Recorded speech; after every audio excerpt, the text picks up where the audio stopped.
Good morning, students. How are you? I hope you all are good. Today we are going to start with a new chapter, chapter number 9, computational thinking. So, what type of thinking it is? So, it is basically an approach towards problem solving, or you can say analytical thinking. Such thinking help you in your daily life also. So, all this you are going to learn in this chapter. Let's begin with components of computational thinking, algorithm and sequence, branching if then statement, abstraction, debugging. So let's just start the chapter. Computational thinking is an approach that enables us to solve any problem through an analytical approach.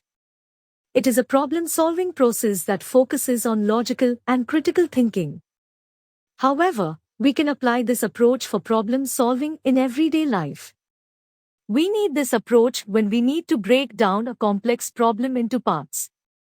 This approach proves useful in handling simple tasks to difficult ones. Components of computational thinking. There are four main components of computational thinking.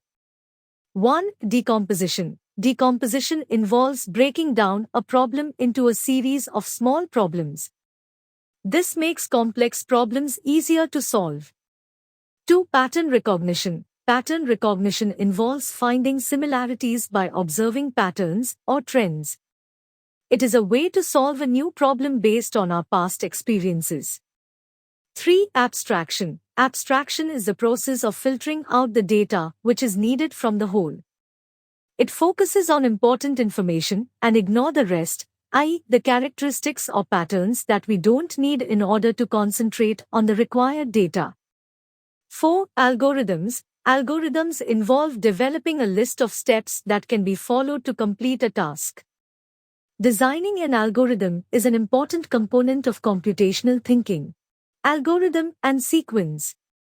The step-by-step instructions to solve a problem is called an algorithm. Let us understand it with the help of an example. What steps would you follow to buy a cold drink? The possible steps are as follows. Step 1. Take money and go to the nearby shop. Step 2. Choose the cold drink of your choice. Step 3. Pay money to the shopkeeper. Step 4. Take the balance amount. Finally, you get the desired result, i.e., a cold drink. When we cannot change the order of the steps, it is called a sequence. Sequencing is the particular order in which instructions are performed in an algorithm. Branching, if-then, statement. You must have heard from your parents or elders, if you get good marks in exams, condition, then you will get a bicycle, action. If the condition is met, we get the promised thing. Similarly, some algorithms also contain these condition-action-based instructions. The if-then is a branching conditional statement. It is used to decide the execution of statements on some conditions. First, the condition is checked, and if it is true, only then a certain course of action takes place. Let us understand this with the help of an algorithm. Step 1. Go to a restaurant. Step 2. Order fritters and noodles. Step 3. If fritters arrive first, condition, Step 4. Then pick a toothpick. Action, Step 5. If noodles arrives first, condition, Step 6. Then pick chopsticks. Action.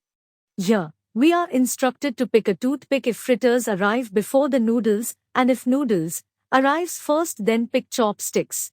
Abstraction. In our real world, we come across various shapes in everyday objects. We all attend birthday parties or anniversaries. If we notice the different shapes across sections, we observe that the cake is circular, cap is triangular, and gifts are rectangular, and so on. Debugging. While writing an algorithm, we sometimes make mistakes, due to which it does not work correctly. These mistakes are called bugs. Debugging is a process of detecting and removing the bugs, errors. When these bugs are removed, algorithms work correctly. Have a look at the following algorithm of making a mango shake. Step 1. Cut mangoes into pieces. Step 2. Transfer them into blender. Step 3. Pour it into the glass. Step 4. Blend until the mixture turns smooth. Step 5. Add milk, sugar and ice cubes. Step 6. Serve it cold. The algorithm defines 6 steps that are required to be run in order to complete the task of making a mango shake. However, if we read through the steps one at a time, we will observe that they are in the wrong order. This is an error, bug, in our algorithm and will stop us from successfully completing the task. Step 3 should replace Step 5. So, we need to debug this algorithm and rewrite the steps correctly. After debugging, the algorithm works correctly.